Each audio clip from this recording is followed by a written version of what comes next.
suasananya panas sekali. Oke, kita buka ya. Auzubillah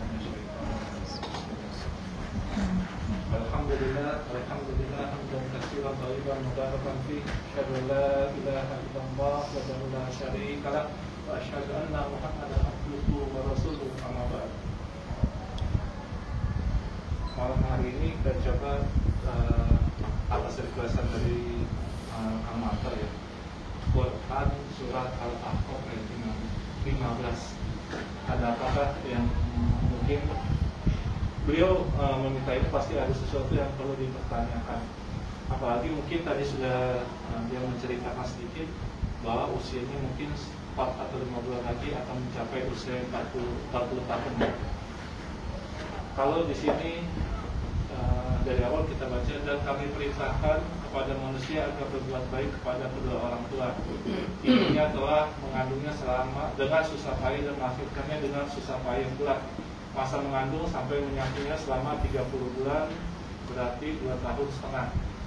Sehingga apabila dia anak itu telah dewasa dan umurnya mencapai 20 tahun, dia berdoa, ya Rabb kami, berilah aku petunjuk agar aku dapat mensyukuri nikmat-Mu yang telah Engkau limpahkan kepadaku dan kepada kedua orang tuaku, dan agar aku dapat berbuat kebajikan yang Engkau ridhoi, dan berilah aku kebaikan yang mengalir sampai kepada anak cucuku. Sungguh aku bertobat kepada Engkau, dan sungguh aku termasuk orang muslim. Kita ada bisa di sini berbuat kebaikan dan berbuat kebajikan. Berbuat kebajikan ini orang itu pertama beriman dulu ya, beriman, melaksanakan amal-amal soleh itu ya, dan dia termasuk Islam gitu ya. Jadi kebajikan dinilai kalau dia kalau orang di luar Islam itu namanya berbuat kebaikan ya. Kalau kebajikan ini dilakukan dinilai oleh Allah, orang itu adalah pertama dia bersyahadat Islam dulu. Di sini kenapa Allah berfirman di awal ini, dan kami perintahkan kepada manusia agar berbuat baik kepada kedua orang tuanya. Kalau kita buka di ayat di surah Al-Isra, pernah sudah kita bahas gitu, bahwa kita tidak boleh membentak kedua orang tua apabila kita selama kita dalam menyapinya ya, merawatnya, tidak boleh mengatakan itu pun juga termasuk nggak boleh. Apalagi boleh kita menolak sesuatu ketika orang tua itu mengajak kita kepada kemusyrikan, ya itu. Tapi dengan kalimat yang baik, bukan berarti kita orang Islam, orang tua kita contoh kepada yang nenek moyang itu sehingga kita tidak patuh, ya. Kita tidak boleh seperti itu. Berbuat baik di sini ya, ketika berucap dengan orang tua harus dengan lemah lembut. Di Al-Isra itu ada bisa dibuka nanti, mungkin masing-masing bisa dibuka Mas Santi. Al-Isra saya coba buka juga. Ayat berapa?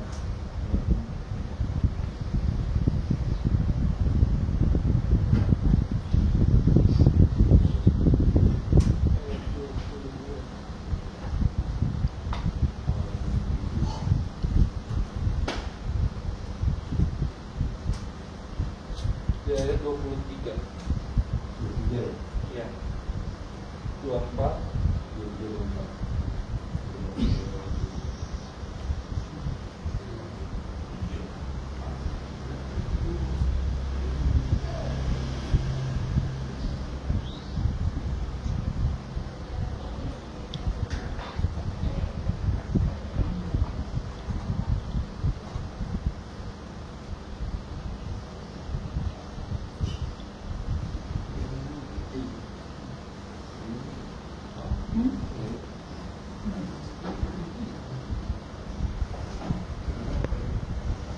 Ada yang soalnya 23, 24, 24, terus 25. 24 ini saya berikutnya aja dulu. Cuman yang baiknya ketika mereka mengajak kepada kemusyrikan, pada ajaran untuk menyucikan Allah, kita boleh, tetapi tidak boleh membencinya, hanya menyampaikan yang terbaik. Nah, di saat umur yang mencapai 40 tahun, dia kan sudah lebih fokus lagi tujuan hidup kita seperti apa, tujuan hidupnya seperti apa, utara mana, seperti itu. Kalau ketika kematangan itu di atas 40 tahun, kematangan dimaksud sini bukan dari segi harta gajinya saja, pekerjaannya enggak. Di sini yang dimaksud 40 tahun ini kematangan dalam hal beribadah kepada Allah yang utama ya. Beribadah kepada Allah, dia bisa menentukan mana. Kalau misalnya gagal kan di 40 tahun berarti ada yang salah gitu. Sangat disayangkan 40 tahun itu dilewatkan dengan hal yang sia-sia. Mungkin saat 40 tahun itu matang-matangnya manusia itu sudah mulai memikirkan tujuan dia untuk beribadah kemana sih, tujuan dia hidup seperti apa, karena batas usia manusia tersebut sudah separuhnya dari umur yang telah Allah tentukan gitu kan, bahwa usianya umat manusia yang Muhammad antara 60 sampai 70 tahun dan sangat sedikit. Disinilah pokok-pokok 40 tahun ini adalah dia bisa menentukan hidupnya gitu kan. Sebenarnya tujuan hidupnya seperti apa ya, itu yang saya mungkin dia tak lagi berpikirkan hal-hal yang hanya bersifat dunia gitu kan. Mulai matangnya di sini ketika dia dapat cobaan dari hal rezeki, dia sudah pasti menentukan bahwa rezeki itu sudah ada mengatur ya kan? Dia hanya tinggal mensyukuri, menikmati apa yang telah Allah tentukan seperti itu kan. Ya, dia pernah putus asa sebenarnya di 40 tahun. Kalau misalnya belum mendapatkan itu, berarti ada yang ditanya nih sama diri sendiri, sebenarnya saya orang yang seperti apa gitu kan. Apakah di usia 40 ini saya justru jadi orang yang tidak matang gitu kan, tidak matang dalam menilai sisi hidup diri pribadi gitu kan. Banyak kan orang contoh di umur 40 tahun memikirkan bahwa yang dia tatap itu adalah harta duniawi gitu kan. Nah sebenarnya kalau harta duniawi ya mungkin orang yang 40 tahun, sebelum 40 tahun mungkin dia sudah mapan gitu kan, mungkin udah jadi manajer. Tapi 40 tahun ini di sini yang dimaksud adalah kemapanan dalam segi dia beribadah kepada Allah, dia mulai bisa menahan hawa nafsunya, dari segi emosinya segala macamnya seperti itu. Ya kalau saya melihat dari sisi dari saya sendiri, mungkin yang udah akan mencapai 41, saya sudah memikirkan, udah nggak berpikir kalau ketika kita diuji dengan kesusahan, cobaan dengan kunjungan orang, dengan mikir ya sudah, saya sudah yakinkan bahwa Allah ya apa tidak saya tutup di akhirat nanti gitu. Nggak ada namanya untuk berpikiran orang lain berzalim berbuat zalim kepada kita balas dengan kezaliman, nggak ada. Itu bukannya ketika kita diuji seperti itu kita malah emosi enggak. Itu kematangan di situ sebenarnya yang dimaksud dari surat Al-Ahqaf ayat 15 ini. Dan di sini juga ya Rabbku berilah, dia berdoa ya Rabbku berilah aku petunjuk agar aku dapat mensyukuri nikmat yang telah Kau limpahkan kepadaku dan kepada kedua orang tuaku, dan agar aku dapat berbuat kebajikan. Tadi sudah disebut kebajikan dinilai karena apa?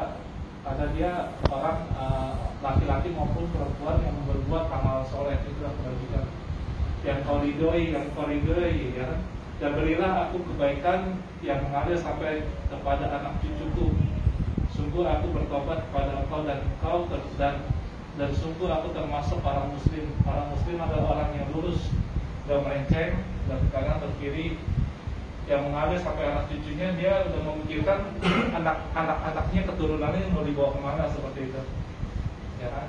Dari segi hal rezekinya, dari hal pendidikannya, apakah hanya di dunia aja ya kan?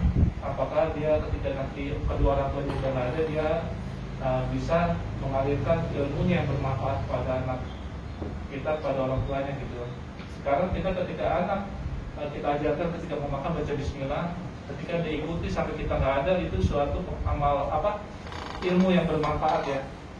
Makanya jangan sia-siakan yang sedikit ya. Kalau kita bisa dulu mengerjakan yang banyak, setidaknya anak bisa kita ajarkan kalau mau baca doa, mau makan baca doa bismillah, pakai tangan kanan, itu suatu ilmu yang bermanfaat. Mungkin di sini itu yang saya tangkap ya. Yang saya tangkap itu di usia saya juga yang di 40, saya melihatnya seperti itu. Jadi nggak pusing-pusing lagi sih dari segi saya pribadi gitu. Udah semuanya udah ngatur, jadi nggak pusing-pusing sih. Mungkin kalau yang lain mungkin adalah mungkin nanti ketika di umur 40 apakah dia seperti yang itu sudah matangnya gitu, apakah justru matangnya kebaliknya gitu kan, dia menjadi orang yang emosional, lebih nggak peduli dengan kehidupannya, sisa-sisa hidupnya itu gitu kan. Sebenarnya 40 ini ada batas tengah ke atas gitu ya. Kalau dilihat umurnya ini ya ketika umur 40 juga sebanyak itu juga dosa-dosa yang kita perbuat gitu kan. Nah sisa-sisanya ini ya kita pergunakan sebaik mungkin kalau kita lihat dikasih umur 40 tahun yang saat ini sudah lebih, bersyukurlah karena umatnya Muhammad sudah lebih dari 60 sampai 70 tahun yang kita harus waspadai. Mungkin berarti kalau kita 60 tahun sampai 70 tahun berarti sekitar kita 20 tahun itu kalau sampai pergunakan sebaik mungkin, dia sia-siakan hidup ini. Belajar pertama, kalau yang nggak tahu tanya ke Ustaz. Iya, itu kalau sampai kalau 45 berarti kalau ini dibahas ini.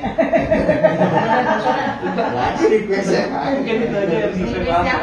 46 belum kita sebentar loh, Pak. Lihat, saksikan nanti mungkin ketika umur 40 tahun kita jadi orang yang temperamental atau orang yang lebih bersabar. Mas Andri bikin kopi panas dengan nanya. Karena dia 40 tahun itu udah batas waktunya dia malah itu hidupnya temperamental. Putus asa ya, berarti pertanyakan di usia kematangan ini apakah dia sudah matang atau belum, seperti itu ya. Mungkin kalau ada yang perlu ditambahkan, Ustaz mengatakan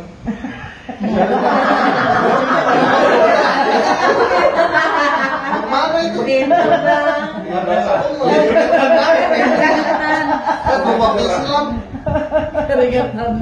Silam. Gue nanya dia, lo dibikinin kopi panas biar lo bikin kopi panas biar nggak nanya. Terus saya udah terus biasa apa terusin dong. itu luar biasa. Ntar yang udah 40 tahun siapa di sini? Untuk 30. Udah. Oh, saya masih 17. Siapa tadi Mas Ibnu? Bang Ipo. Bang Ipo, gimana perjalanan 40 tahun ini? Apa lebih matang dalam segi emosionalnya menurun atau lebih sabarnya? Lebih Untuk memikirkannya kan yang Ipo aja Bang Ipo. berarti kita udah di atas 40, bocah udah 50 kan ya? Siapa?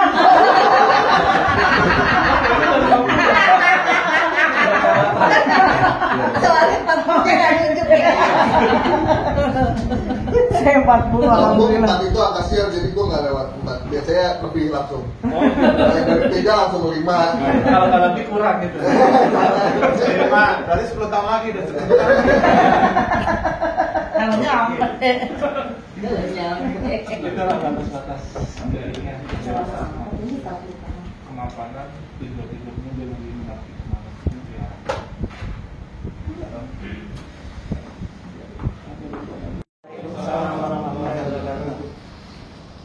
Alhamdulillah hamdan katsiran thayyiban mubarakan fihi. Asyhadu an la ilaha illallah wahdahu la syarika lahu wa asyhadu anna Muhammadan abduhu wa rasuluh.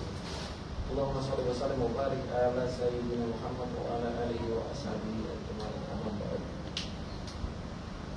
Sebelumnya perkenalan. Di sini begini.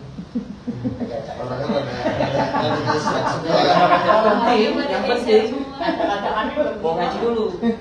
Ya kan? Kalau terlalu streng pada kabur. Daripada kabur, dengan begini.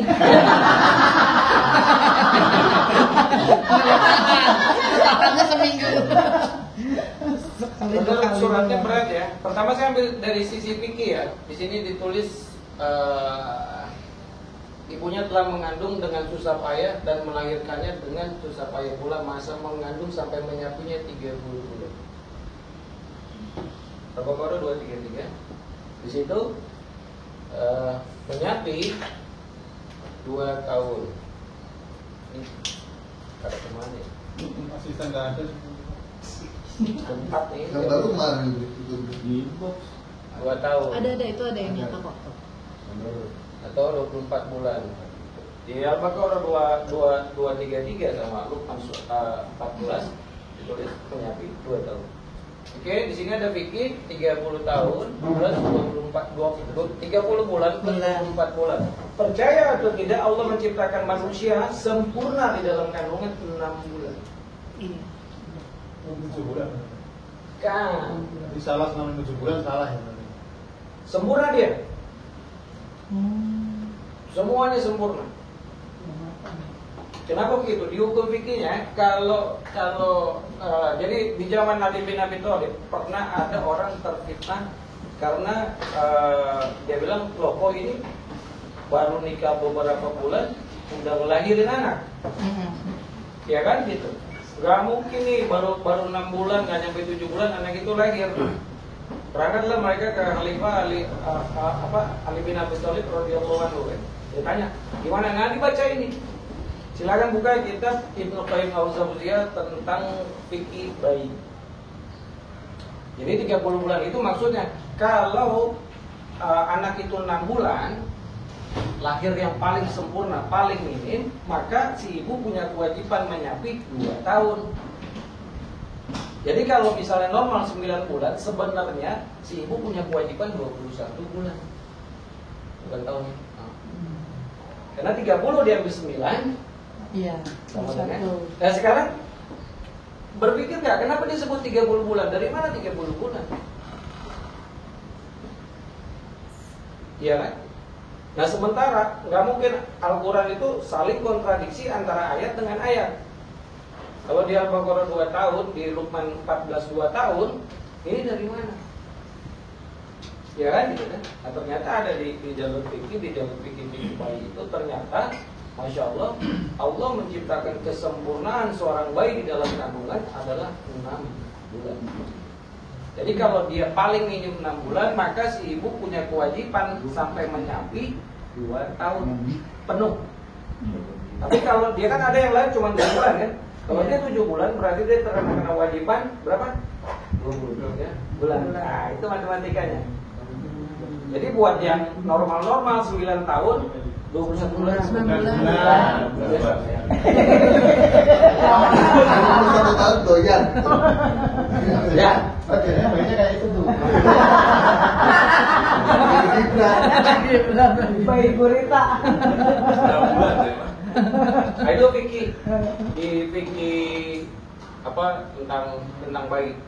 Jadi waktu itu dijelasin sama Ali bin Abi Thalib kalau sempurnanya anak bayi itu. Jadi orang ini gak zina kok kata dia. Nah, dibaca surat Al-Aqaf, dibaca surat Al-Baqarah, dibaca surat Luqman, kalau sempurnanya manusia itu 6 bulan. Jadi bayi yang lahir 6 bulan itu kadang-kadang kan gitu kan. Baru nikah 7 bulan kok belum lahir anak. Ya kan, bayinya kecil. Misalnya gitu kan. Nah, itu udah ada di zaman Ali bin Abi Thalib.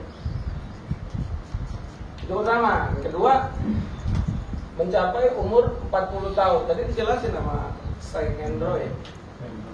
Itu kematangan emosional seseorang laki-laki, diutamakan laki-laki.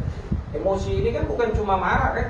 Iya. Emosional ini di dalamnya banyak, ada marah, ada sedih, ada segala macam. Tadi saya sebut kata Umar bin Khattab, lelaki yang paling kuat di dunia adalah lelaki yang bisa mengendalikan emosi. Baik itu marah, baik itu sedih, baik itu menahan perasaan, baik itu kegalauan, baik itu apa yang berhubungan dengan emosional. Titik kesempurnaan laki-laki terbentuk emosional itu ada di umur 40.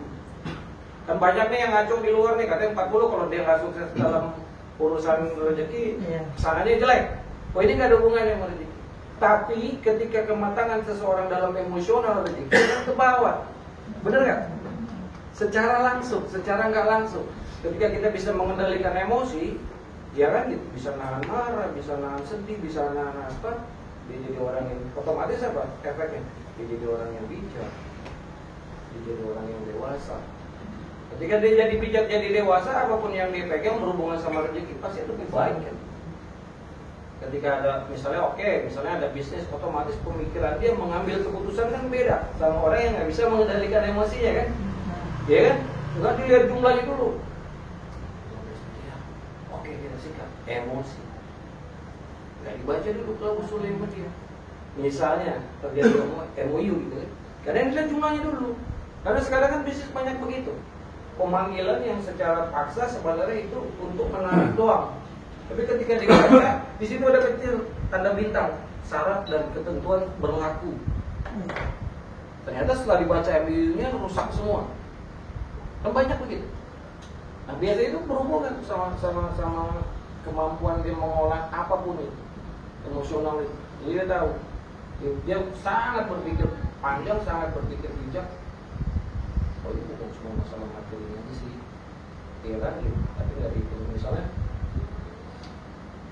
pernah ada yang cerita dia mengatakan, yuk kita bisnis batu bara, bla bla. Wah, untungnya begini-begini. MLM itu nggak pernah bercerita tentang ruginya. Bullshit. Mana ada bisnis gak ada ruginya. Yang disebut untungnya. Ketika saya pernah dipresentasikan nama APL, saya tanya, presentasikan saya ruginya. Ini bang, hadiahnya, rewardnya CRV. Berapa orang yang dapat CRV dari berapa juta? Fakta. Tapi buat orang yang nggak punya kematangan, kadang-kadang nggak berpikir itu. Padahal itu realita. Coba berapa tahun yang lalu bang, sharing bang tentang batu bara, bla bla. Kalau kita kirim dari Kalimantan ke Jakarta begini.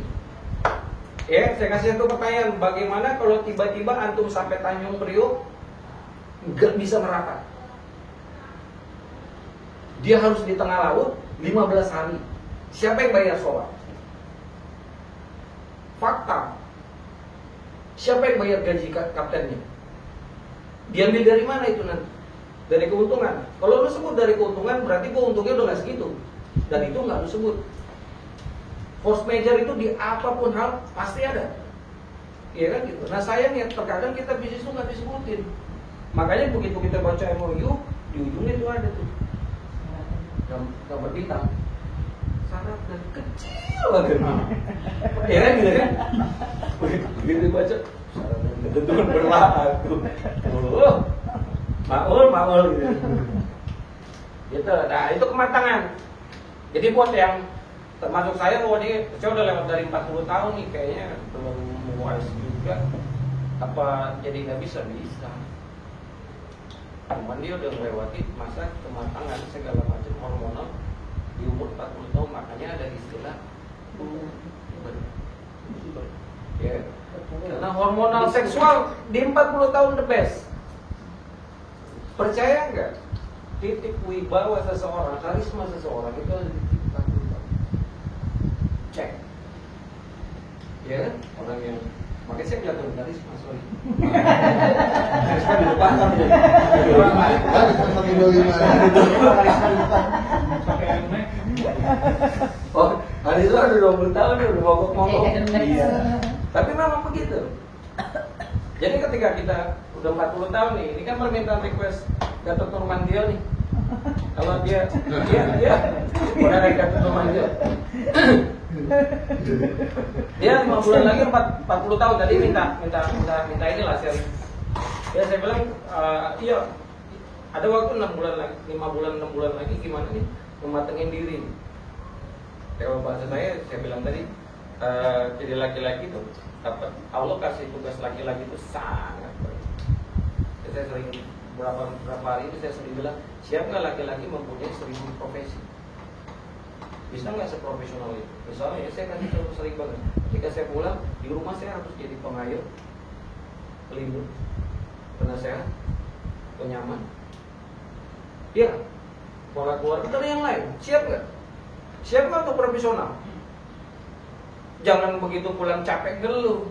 Apa urusannya antara kerja dengan rumah? Seprofesional apapun kita, ketika kita pulang dari kerjaan sampai rumah, jangan ganggu gue belum gitu. Anda amatir dalam hidup, cuma seorang amatiran hidup. Maaf nih, tapi begitu faktanya. Namanya jadi motivasi kan. Seorang profesional sejati itu ada. Ini kalau ditafsirnya nanti ketemu itu dalam burung profesional.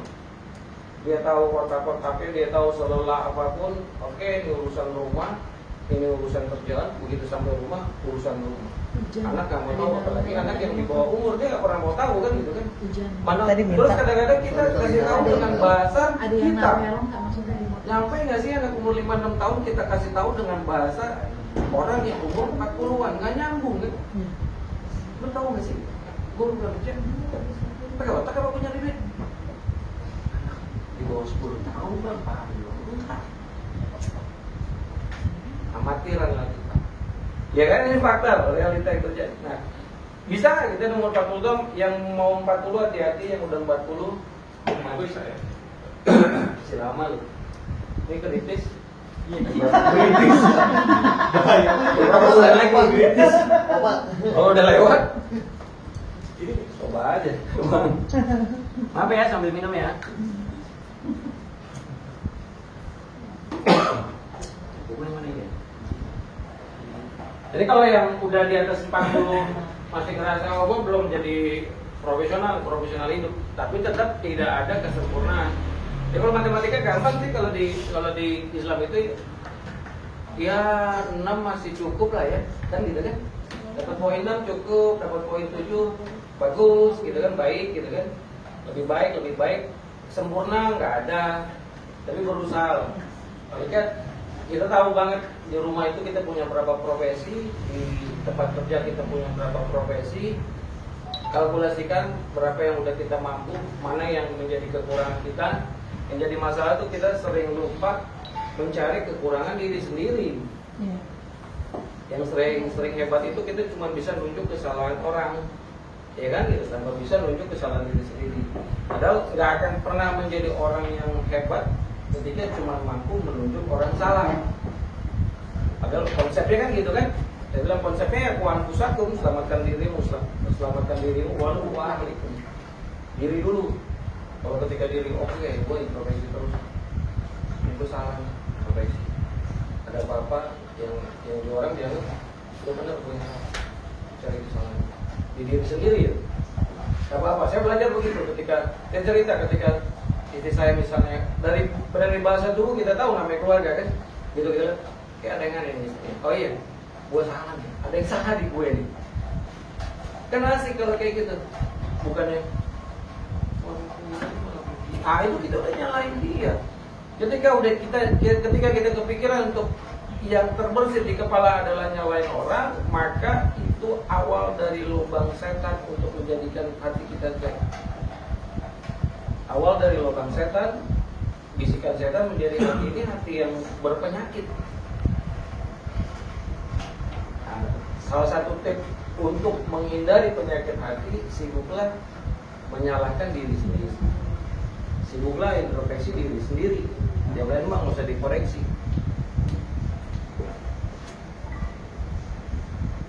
Ini cukup ya, udah ya? Cukup. Udah.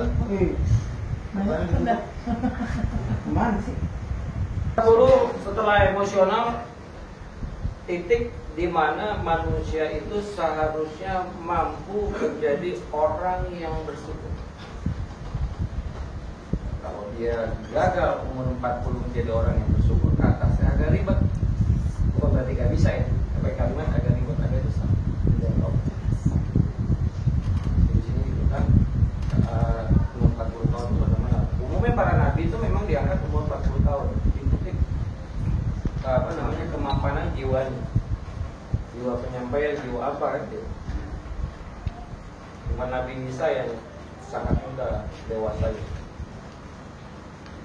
Tapi minta maaf, Muslim kan? Alhamdulillah. Enggak, soalnya di sini suka ada yang Nasrani. Iya. Ada 3 orang. Ada masalah. Ada yang Nasrani. Gak apa-apa.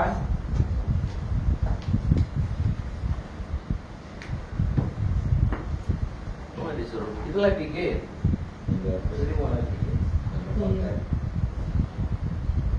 Jadi begitu untuk pemberian penjelasan dari ya, inti dari surat ini kemapanan kepribadian.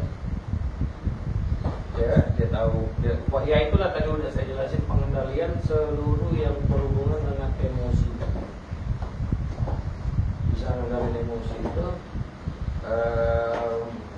terkendali lah. Sekarang mikir gitu, kalau gimana? Nah, selang arah ini, saya terkendali, semua terkendali. Arahnya dia, sedihnya dia terkendali, arahnya dia terkendali.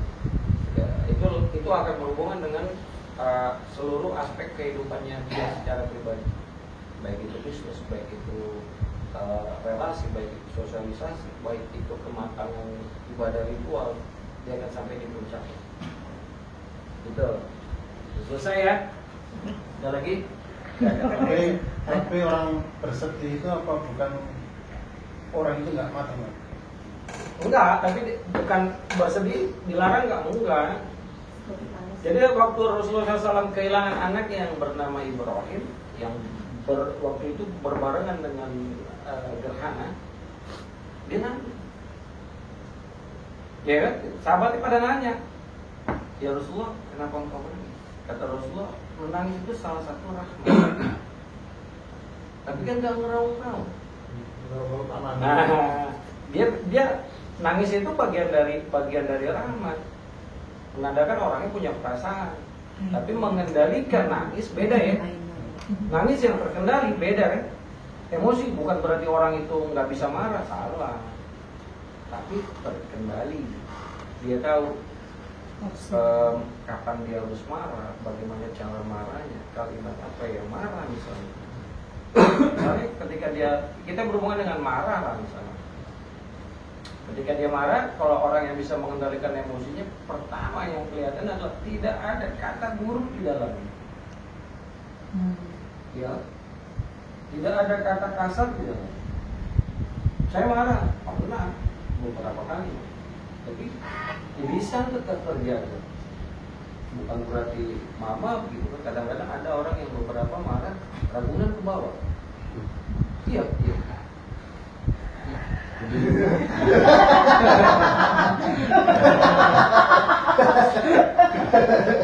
Itu dalam banget ketawanya. Tapi ada lagi yang begitu marah bisa ke bawah Ragunan, ke bawah Taman Mini, ke bawah suku-suku tuh. Iya kan? Rasur Batak lu. Nah, itu mulai Taman Mini tuh.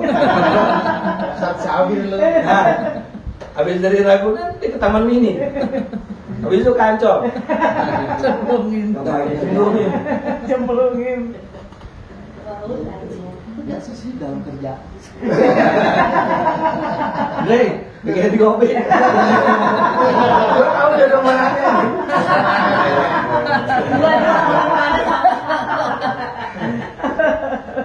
Beda nggak nanya.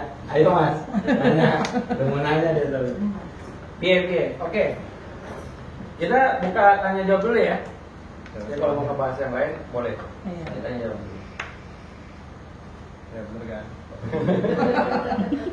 Ya, gue selalu ini bangun sifat kritis. Mengusahakan ilmu. Jadi kalau orang bilang 1 tambah 1 2 3, gue nggak mau 2. Gue mau hasilnya 3 4 Pak. Jadi gini, nyambung pertanyaan yang tadi bang.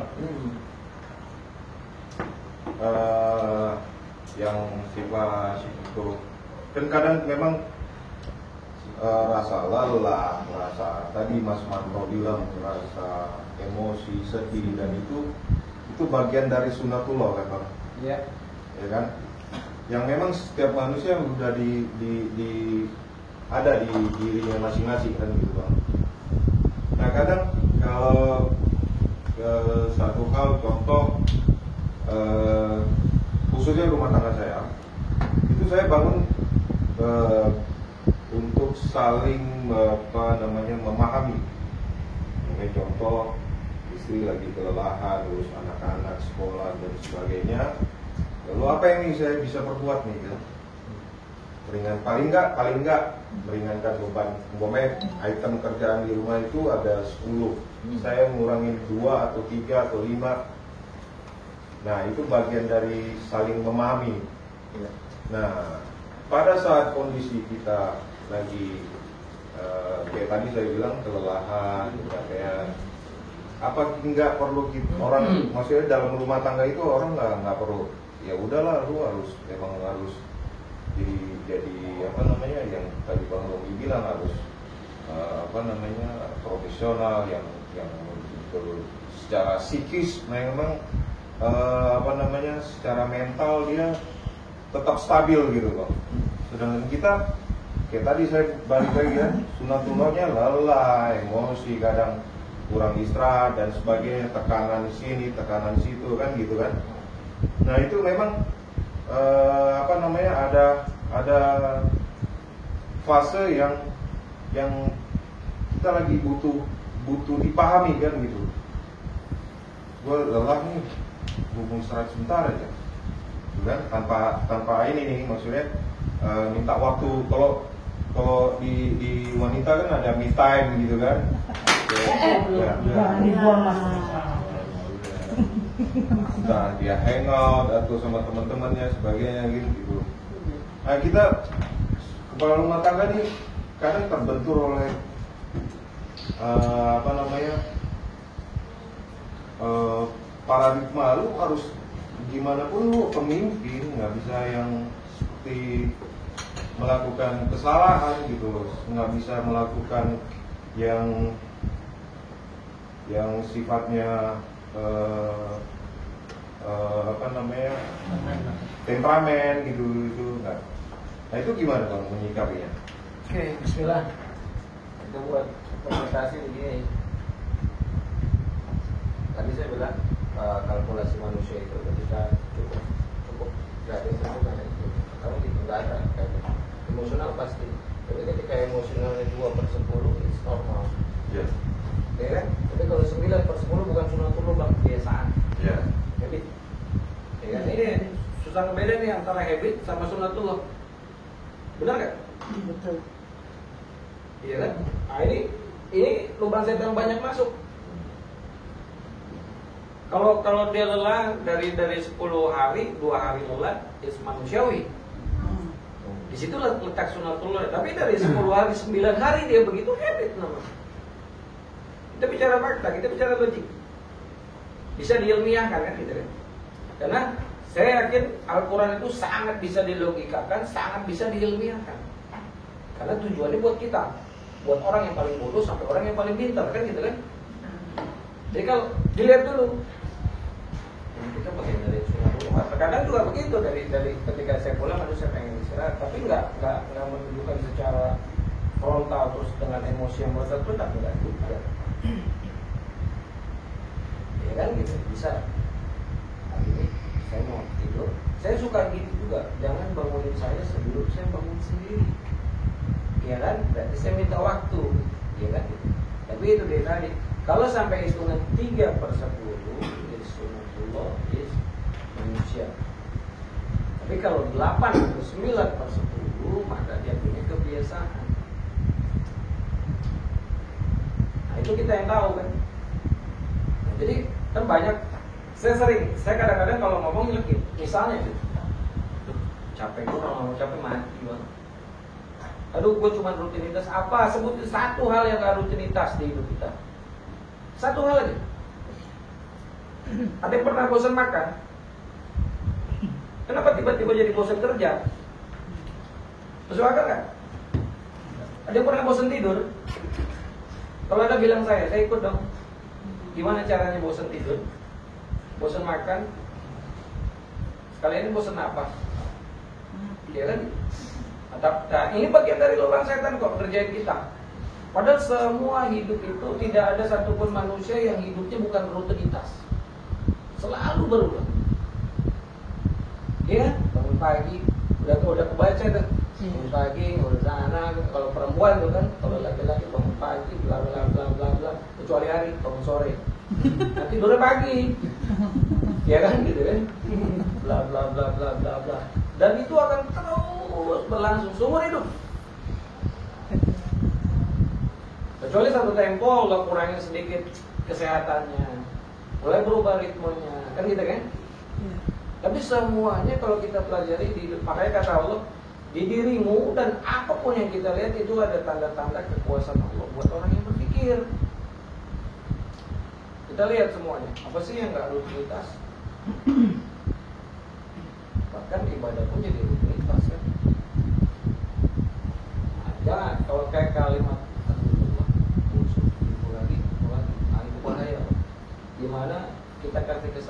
setan itu masuk untuk ngecowin hidup kita. Suka nggak suka, jangan pernah keluar dari lisan gitu kan. Udah tahan aja. Bosan, ya udah cari kerja lagi itu. Ganti kerjaan, bosan kan gitu kan. Sama aja ketika kita bosan makan nasi, udah besok bikinin dua kentang. Ya, bosan minum air putih ya besok red wine lah. Jadi bilang itu kan dijual, aduh, mentang-mentang ada rokok red wine. Berarti tadi kesimpulannya berarti kita bisa dipahami juga Bisa, ya? bisa. Tapi itu dia tadi. Perlu untuk dipahami. Bisa, sangat bisa. Karena bagian dari lelah itu ya tadi, bagian juga dari manusia. Ya. Ya kan? Nggak mungkin lah. Kalau larinya ke ilmu gelombang pasti ketemu gelombang lelah, ya kan? Frekuensi lelah normal. Tapi itu tadi ketika kita sebuah rutinitas yang sangat tinggi, lihat ini kita ada di posisi yang benar-benar normal sebagai sunatullah atau manusiawi, atau kita ada di versi yang menjadi kebiasaan Kalau dari 9 dari 10 hari kita selalu minta dimengerti, biasaan aja tuh. Berarti ada yang normal dengan kesehatannya kan, misalnya, atau ada sesuatu di hati dia yang mulai menjadikan itu sebuah pola. Sebenarnya itu tadi bisa ngerti ya, itu bisa dicek. Nah itu kembali ke diri karena kita tahu yang paling diri batas lelahnya kita di mana, batas kemampuan kita di mana. Tapi saya sering bilang manusia itu makhluk yang Allah ciptakan sempurna. Kita jauh lebih hebat dibanding setan, bahkan kita jauh lebih hebat dibanding malaikat. Kita punya kemampuan, kalau orang-orang sebut mungkin dari agama lain itu cakra, kemampuan yang luar biasa. Ayo, bisa lewatin batas kemampuan lelah terakhir. Mungkin kalau di TNI paham tuh kan batas kemampuan dia. Kalau bisa lewat itu hebat, dia akan kesananya enak. Tapi pernah nggak coba, makanya saya bilang ciri sukses, kunci sukses itu apa sih? Berdoa maksimal. Masih ingat? Ya. Apa? Ikhtiar maksimal. Perkaranya kita berdoa udah nggak maksimal, ikhtiar pun nggak maksimal, nggak berhasil. Majada wajada, barang siapa yang bersungguh-sungguh maka dia akan mendapatkannya. Syaratnya 2, berdoa maksimal, ikhtiar maksimal. Terus seimbang ya bang. Sampai bahasa ini mah sampai titik darah penghabisan. Doa udah maksimal dulu. Udah berapa kali? Baru 3 kali. Minta terus sampai dikabulin. Belum dikabulin, jangan pernah berhenti berdoa. Belum ada tanda kita gagal, jangan pernah berhenti berusaha. Karena belum ada hasil. Jangan kalah dalam berperang. Ini gue motivator TNI apa ya? Tentang ada Bang Gatot nih. Saya jadi di Pak. Maaf ya Pak. Duduk boleh Pak. Maaf ya Pak. Mas Leo makan Mas Leo. Bener nyala-nyala.